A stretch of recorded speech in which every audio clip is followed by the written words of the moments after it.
वाराणसी के ज्ञानवापी परिसर में एक बार फिर धार्मिक आस्था का दृश्य देखने को मिला, जब अखिल भारतीय संत समिति की ओर से मां श्रृंगार गौरी का विधि विधान से पूजन संपन्न कराया गया। इस अवसर पर परिसर में हर हर महादेव के जय घोष गूंज उठे।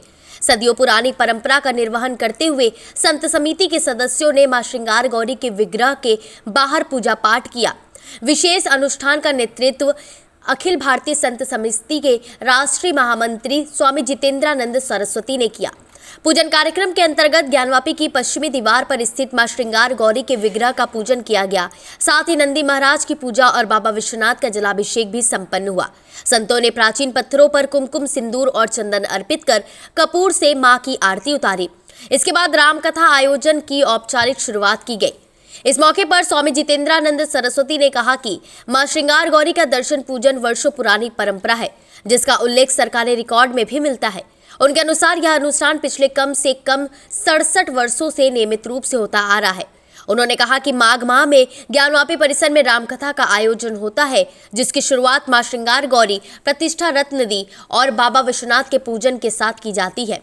उन्होंने ऐतिहासिक संदर्भ का उल्लेख करते हुए बताया कि जब औरंगजेब के समय ज्ञानवापी को तोड़े जाने की घटना हुई थी, तब काशी के संतों और कथाव्यास ने रामकथा के माध्यम से उस विध्वंस के कलंक को मिटाने का संकल्प लिया था। उसी परंपरा के तहत यह धार्मिक अनुष्ठान सैकड़ों वर्षों से चला आ रहा है। उल्लेखनीय है कि ज्ञानवापी परिसर के पश्चिमी हिस्से में सिंदूर लगा स्थान मां श्रृंगार गौरी के मंदिर के रूप में पूजा जाता है, जिसे लेकर हिंदू पक्ष और अंजुमन इंतजामिया मस्जिद कमेटी के बीच न्यायालय में मुकदमा विचाराधीन है। यह मामला वाराणसी की कुछ महिलाओं द्वारा दायर किया गया था, जिसमें नियमित दर्शन की अनुमति की मांग की गई थी। वर्तमान में यहां केवल विशेष पर्वों पर सीमित संख्या में दर्शन पूजन की अनुमति दी जाती है। श्रृंगार गौरी प्रकरण की सुनवाई के दौरान ज्ञानवापी परिसर में कमीशन कार्रवाई और पुरातात्विक सर्वेक्षण भी किया जा चुका है। इस दौरान कई साक्ष्य सामने आने का दावा किया गया।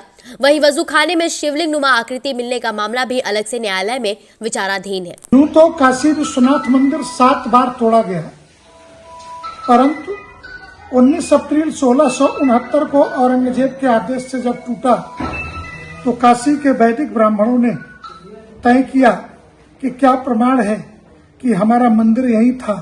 कुछ दिन बाद निशान भी मिट जाएंगे, और उन लोगों ने श्रृंगार गौरी के अवशेष मंदिर के जो रखे थे, उसी के का पूजन करके काशी विश्वनाथ को राम कथा सुनानी शुरू की।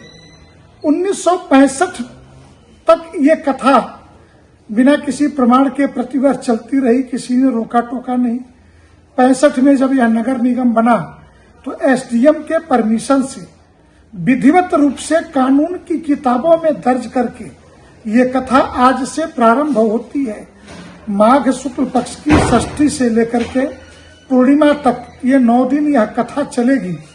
आज मां श्रृंगार गौरी का विधिवत पूजन करके बाबा विश्वनाथ से यह कामना की गई है कि ज्ञानवापी का यह परिसर आतताइयों से मुक्त हो, और यहाँ पे पुनः भव्य दिव्य बाबा विश्वनाथ का ज्योतिर्लिंग, 12 ज्योतिर्लिंगों में से एक काशी विश्वेश्वर महादेव स्थापित हो। इसी भावना के साथ 9 दिनों का नवाह पारायण, प्रथम दिन और अंतिम दिन विधिवत मां श्रृंगार गौरी का पूजन पुनश्च अहिल्याबाई होलकर जी द्वारा 1771 में निर्मित बाबा विश्वनाथ के वर्तमान मंदिर में दर्शन पूजन करके यह कथा आज से प्रारंभ हुई है। ज्ञानवापी मुक्त हो, इन्हीं संकल्पों के साथ।